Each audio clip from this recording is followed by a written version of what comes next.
வணக்கம் மக்களே. இன்றைக்கி காலையில் பார்ப்பாங்க 2 பேரும் ஸ்கூல் போனதுக்கப்புறம் வீடு இப்படி தான் இருந்துச்சு. சரி ஃபஸ்ட்டு பாத்திரத்தை விளக்கி எடுத்து வச்சிடலாம். ஏன்னா பாத்திர பிரச்சனை தான் பெரும் பிரச்சனையாக இருக்குது. எவ்வளோ விளக்குனாலும் மறுபடியும் சேர்ந்துருது.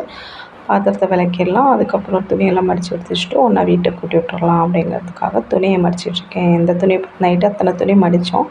இந்த துணி பார்த்திங்கன்னா நேற்று நைட்டு வெளியில் போகணுன்னு சொன்னோம் இல்லைங்களா, மழையில் நனைஞ்சிட்டோம். ஸோ அந்த துணியெல்லாம் கழட்டி காய வச்சுருந்தோம். அதை மடித்து எடுத்து வச்சிடலாம் அப்படிங்கிறதுக்காக மடித்து எடுத்து வச்சுருக்கேன். இதை மறுபடியும் துவைச்சதை உள்ளே எடுத்து வைப்பேன். இப்போதைக்கு மடித்து எடுத்து வச்சிடலாம் அப்படிங்கிறதுக்காக அழுக்கு துணியெல்லாம் இருந்தது, அதை எடுத்து வெளியில் போட்டேன். இதுக்கிடையில் நான் வெளியே எட்டி பார்த்தேன் இல்லையா, பக்கத்தில் யாரோ கூப்பிட்ட மாதிரி இருந்துச்சுன்னு எட்டி பார்த்தேன். என்னையும் யாரும் கூப்பிடல, யாரோ ஒருத்தர் யாரையோ ஒருத்தரை கூப்பிட்ருக்காங்க. இது தெரியாமல் நான் போய் எட்டி பார்த்துட்ருக்கேன்.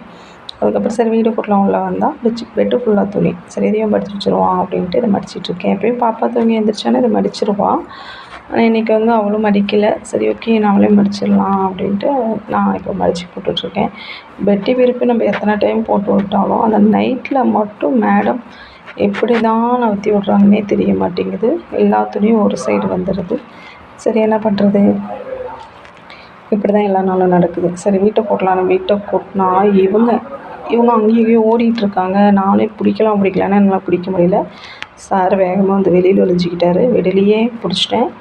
பிடிச்சி கொண்டு போய் வெளியே போட்டுன்ட்டு கொஞ்சம் பயமாக தான் இருந்தது. இருந்தாலும் அது நம்மளுக்கு அடிக்காது இல்லையா, அந்த தைரியத்தில் பிடிச்சிட்டேன். விட்டோம்னா வீடு ஃபுல்லாக இவங்க தான் இருப்பாங்க, வேறு வழி இல்லை அப்படின்ட்டு இவங்களை பிடிச்சி கொண்டு போய் வெளியே போட்டுன்ட்டு வீட்டை கூட்டிகிட்ருக்கேன். உள்ளே அங்கெல்லாம் கூட்டி முடிச்சு வச்சு கிச்சனில் கூட்டிகிட்ருக்கேன். கிச்சனில் பார்த்திங்கன்னா ரொம்ப ஈரமாக இருந்துச்சு. வெயிட் பண்ண வழியில் நான் வெயிட் பண்ணிகிட்ருந்தோம் அப்படின்னா தொடச்சி காயிற வரைக்கும் எனக்கு போர் அடிச்சிடும். அதனால் சரி அப்படியே லைட்டாக தொடச்சிட்டு கூட்டியாச்சு. கூட்டினதுக்கப்புறம் காஞ்சிரும் அப்படிங்கிறதுக்காக கூட்டியாச்சு. உள்ளே கூட்டி முடிச்சுட்டு வெளியிலையும் பார்த்திங்கன்னா ஹால் ரொம்ப சின்னதான். ஸோ ஹால்கிட்டேயும் எல்லாம் கூட்டி முடிச்சுட்டு வெளியிலையும் கூட்டிகிட்டு இருக்கேன். வெளியில் லைட் போடல, அதனால் கொஞ்சம் இருட்டாக தான் இருக்கும். வெளியிலையும் கூட்டி முடிச்சுட்டு எனக்கு இதுக்கிடையில் ரொம்ப பசி வர எடுத்துருச்சு. சரி சாப்பிட்லாம் அப்படிங்கிறதுக்காக சாப்பாடு போட்டு வச்சுட்டேன். பாவக்காய் குழம்பு தான், வாங்கி எல்லோரும் சாப்பிட்லாம். அடுத்து பார்த்திங்கன்னா பூ நேற்று வாங்கிட்டு வந்தேன்னு சொன்னாங்க, அந்த பூ கட்டணும்.